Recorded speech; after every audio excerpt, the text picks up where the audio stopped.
Hello दोस्तों, जय श्री कृष्णा। कैसे हैं आप सब। आज इस वीडियो में हम आपके साथ शेयर करने वाले हैं कार्तिक पूर्णिमा की सरल पूजा विधि। फ्रेंड्स, कार्तिक पूर्णिमा पर तुलसी पूजन हम कैसे करते हैं, तुलसी श्रृंगार कैसे करते हैं, हमें कम से कम कार्तिक पूर्णिमा पर कितने दीपक जलाने चाहिए, कार्तिक पूर्णिमा की बिल्कुल सरल पूजा विधि इस वीडियो में हमने आपके साथ शेयर की है। फ्रेंड्स, कार्तिक पूर्णिमा कार्तिक माह का अंतिम दिन होता है। अगर आप तुलसी विवाह देवउठनी एकादशी पे या द्वादशी पे नहीं कर पाए तो कार्तिक पूर्णिमा के दिन तुलसी विवाह भी हम कर सकते हैं। फ्रेंड्स, कार्तिक पूर्णिमा के दिन हम तुलसी पूजन, तुलसी श्रृंगार, तुलसी विवाह सारी विधियां कर सकते हैं जो पहले नहीं कर पाए इन 5। फ्रेंड, जो लोग अपने घर में कम से कम 11 दीपक जलाते हैं कार्तिक पूर्णिमा के दिन और तुलसी के साथ लड्डू गोपाल की पूजा करते हैं, उनके घर में कभी भी धन संपदा की कमी नहीं रहती और माता लक्ष्मी भगवान विष्णु की कृपा हमेशा बनी रहती है। फ्रेंड्स, कार्तिक पूर्णिमा वाले दिन देव दीपावली भी मनाई जाती है। इस दिन कम से कम हमें 11 दीपक जरूर जलाने चाहिए। चलिए वीडियो को चालू करते हैं। सबसे पहले हमको पूजन करने के लिए हमें एक चौक बनाना है। तो जहाँ भी आपकी तुलसी रखी हो वहाँ पे आप एक चौक बना ले गेरू से, या फिर वहाँ पे साफ सफाई करके आटे से एक स्वास्तिक बना ले, या फिर अष्टदल कमल आप बना सकते हैं, या फिर छोटी सी रंगोली बना सकते हैं। जो आपकी इच्छा हो वो आप बना सकते हैं। तो यहाँ मैंने चौक पूजने के बाद अष्टदल कमल बना लिया है। ठीक है, यहाँ पे आप रंगोली से भी बना सकते हैं, आटे से भी बना सकते हैं। यहाँ पे मैंने तुलसी मैया को स्थापित कर दिया है। उसके बाद मैंने तुलसी मैया के पास में रख दिए हैं लड्डू गोपाल। तो हम लड्डू गोपाल के साथ पूजा कर रहे हैं। अगर आपके यहाँ शालिग्राम जी हैं तो साथ में आप शालिग्राम जी रख ले तुलसी मैया के। तो ये पूजा ना तुलसी मैया के सामने ही की जाती है कार्तिक पूर्णिमा की। तो अगर आप लड्डू गोपाल को रख रहे हैं तो लड्डू गोपाल को आपको पहले स्नान कराना है अच्छे से, तुलसी मैया के सामने ही अच्छे से विधिवत स्नान करा के उसके बाद तुलसी मैया के पास स्थापित करें। सबसे पहले थोड़े से तिल रख के हमने, आप यहाँ पे तिल की जगह पे चावल का उपयोग भी कर सकते हैं, क्योंकि कार्तिक पूर्णिमा पे चावल का उपयोग कर लेते हैं, लेकिन यहाँ पे हम तिल का ही उपयोग कर रहे हैं।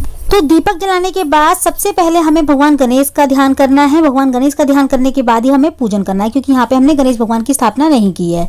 ठीक है, चाहे तो आप कर सकते हैं। यहाँ पे मैंने दीपक जलाने के बाद सबसे पहले फूल में थोड़ा जल लेके भावपूर्वक स्नान कराया है भगवान को छींटों का, और माता तुलसी को भी। देखिए, वैसे तो लड्डू गोपाल को हमने स्नान करा दिया था, वस्त्र पहना दिए थे, लेकिन फिर भी हम भावपूर्वक स्नान करा रहे हैं तुलसी मैया के साथ। यहाँ पे तुलसी मैया को हम जल भी अर्पित करेंगे। इसके बाद हमने ठाकुर जी को, लड्डू गोपाल को मोली चढ़ा दी है वस्त्र स्वरूप। उसके बाद हम करेंगे तिलक। पहले लड्डू गोपाल को करेंगे, फिर तुलसी मैया की पत्तियों पे कम से कम 5 तिलक करेंगे। चाहे तो आप गमले पे भी 5 तिलक कर सकते हैं। इसके बाद हम तिल चढ़ा देंगे, थोड़े से पत्तियों पे तिल लगाएंगे, लड्डू गोपाल को तिल चढ़ा देंगे। आप यहाँ पे देखिए चावल का उपयोग कर सकते हैं, क्योंकि कार्तिक पूर्णिमा के दिन चावल से खीर भी बनाई जाती है, खीर भी चढ़ाई जाती है भगवान विष्णु को। और इस दिन सत्यनारायण की कथा भी कराई जाती है। बहुत सारे लोग सत्यनारायण की कथा करते हैं इस दिन अपने घर में, तो आप चाहे तो वो भी करा सकते हैं, या फिर खुद भी कर सकते हैं। यहाँ पे तुलसी मैया को रोली चढ़ाने के बाद, तिल चढ़ाने के बाद हमने जो है ना चुन्नी उड़ा दी है। देखिए, अगर आपकी चुन्नी पहले से ही तुलसी मैया ने ओढ़ रखी है, तुलसी मैया को अपनी चुन्नी उड़ा रखी है, तो चुन्नी को स्किप कर सकते हैं। चाहे तो आप कार्तिक पूर्णिमा के दिन एक और नई चुन्नी जो है ना तुलसी मैया को उड़ा सकते हैं। ठीक है, तो यहाँ पे ना हम चुन्नी उड़ाने के बाद तुलसी मैया को चुन्नी जो चूड़ियाँ पहना देंगे। तो चूड़ी आप जो भी लेके आए उसमें से कम 5 चूड़ियाँ जरूर चढ़ाएं। और अगर आपने तुलसी को पहले ही चूड़ी चढ़ा रखी है तो वो चूड़ी लेके आप अपने हाथों में डाल लें और तुलसी मैया को नई चूड़ी चढ़ा दें कार्तिक पूर्णिमा वाले दिन। अगर जैसे देवउठनी एकादशी वाले दिन अपने विवाह किया है या द्वादशी वाले दिन, तब आपने चूड़ी वगैरह पहनाई थी, तो वो चूड़ी उतार के आप अपने हाथों में डाल लें उन चूड़ियों को माता का आशीर्वाद समझ के, और फिर नई चूड़ी पहना दें आप 5 मैया रानी को। उसके बाद मेहंदी लगा लें। ये जितना भी श्रृंगार का सामान हम आज के दिन चढ़ाएंगे ना कार्तिक पूर्णिमा के दिन, चाहे तो आप इसको किसी को दे सकते हैं, अपनी मान की बेटी को, या फिर मंदिर में, या फिर खुद भी माता रानी का आशीर्वाद समझ के इसको रख सकते हैं। तो कम से कम 5 चीजें तो आप तुलसी मैया को जरूर चढ़ाएं: चूड़ी, मेहंदी, बिंदी, सिंदूर और साथ में महावर। ठीक है, ये सामान आप बाद में रख सकते हैं अपने पास। जो देवउठनी एकादशी वाले दिन जो हम चढ़ाते हैं ना सामान, वो हमें नहीं रखना होता, वो हमें दान करना होता है। ठीक है, ये वाला सामान हम माता रानी का आशीर्वाद समझ के, माता लक्ष्मी का, तुलसी मैया का आशीर्वाद समझ के अपने पास रख सकते हैं। तो यहाँ पे देखिए हमने दोनों को माला चढ़ा दी है। माला की जो वीडियो थी वो स्किप हो गई है। दोनों को चढ़ा देंगे, लड्डू गोपाल को भी, तुलसी मैया को भी, उसके बाद फूल चढ़ा देंगे। ठीक है, इसके बाद फ्रेंड्स हम लगाएंगे भोग वगैरह। तो सबसे पहले हम माता रानी को जो श्रृंगार का सामान हमने चढ़ाया था ना अभी, वो श्रृंगार का सामान हम माता को अर्पित कर देंगे, तुलसी मैया को। ठीक है, इसके बाद हम भोग प्रसाद चढ़ाएंगे। भोग प्रसाद में आप देखिए खीर बना सकते हैं, पूड़ी सब्जी जो चाहे वो बना सकते हैं आज के दिन, और चढ़ा सकते हैं, भोग लगा सकते हैं। आज के दिन जो भोग में ना चंदा मिर्च और जो है ना पंजीरी बनाई जाती है आटे की, आप आटे की पंजीरी बना सकते हैं, फ्रूट्स केले वगैरह काट के उसमें रख के उसका भी भोग लगा सकते हैं। यहाँ पे देखिए लड्डू का भोग लगा सकते हैं, आप आटे के लड्डू बना के उनका भी भोग लगा सकते हैं, क्योंकि पंजीरी जो होती है ना वो आटे की बनाई जाती है। तो आप चाहे तो आटे के लड्डू बना के भी जो है ना भगवान विष्णु को, भगवान लड्डू गोपाल को, माता तुलसी को चढ़ा सकते हैं। यहाँ पे हम कम से कम 5 दिए तुलसी के पास जलाएंगे। ठीक है, पूजन होने के बाद देखिए 5 दिए कम से कम तुलसी के पास जलाएंगे। देखिए ये पूजन ना ब्रह्म मुहूर्त में होता है। वैसे ये पूजा या तो आप सुबह करें ब्रह्म मुहूर्त में, अगर आप सुबह सुबह इस पूजा को नहीं कर सकते तो फिर आप शाम को पूजा करें, जब थोड़ा थोड़ा अंधेरा होने लगता है तब इस पूजा को करें। ठीक है, तो ये पूजा अंधेरे में ही होती है क्योंकि हमें दीपक भी जलाने हैं। अगर आप मान लीजिए सुबह पूजा नहीं कर सकते जल्दी उठ के, तो कम से कम जल्दी उठ के कार्तिक पूर्णिमा वाले दिन 5 बजे तक गंगा स्नान जरूर कर लें। बाहर नहीं जा सकते तो कम से कम घर में हमें जरूर करना चाहिए। नहाने के पानी में थोड़ा सा गंगा जल मिला के उस पानी से आप स्नान कर लें, सुबह नॉर्मल पूजा कर लें, तुलसी के आगे सुबह सुबह दीपक जला दें।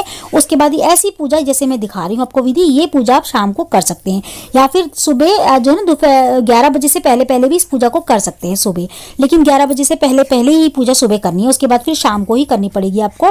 5 बजे से 6:30 बजे तक शाम को भी कर सकते हैं इस पूजा को।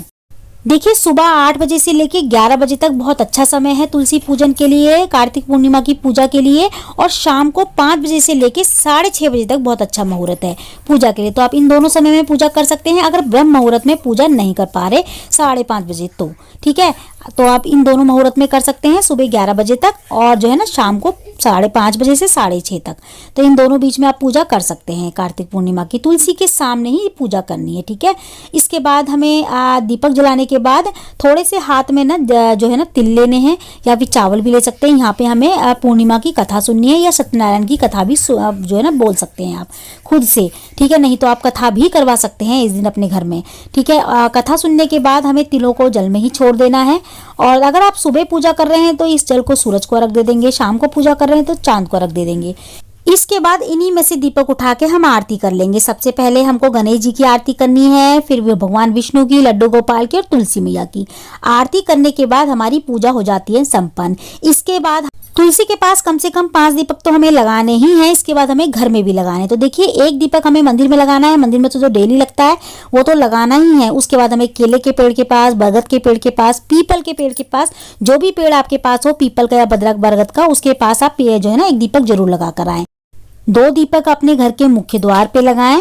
ठीक है, और अपनी छत पे जरूर लगा कर आए एक दीपक, और कम से कम हमें 11 दीपक अपने घर में जरूर लगाने चाहिए। ठीक है, तो फ्रेंड्स कार्तिक पूर्णिमा की पूजा इसी तरीके से होती है तुलसी मैया के साथ। तो आज की वीडियो में इतना ही। मैं मिलती हूँ आपसे अगली वीडियो में ऐसी अच्छी सी एक और वीडियो के साथ।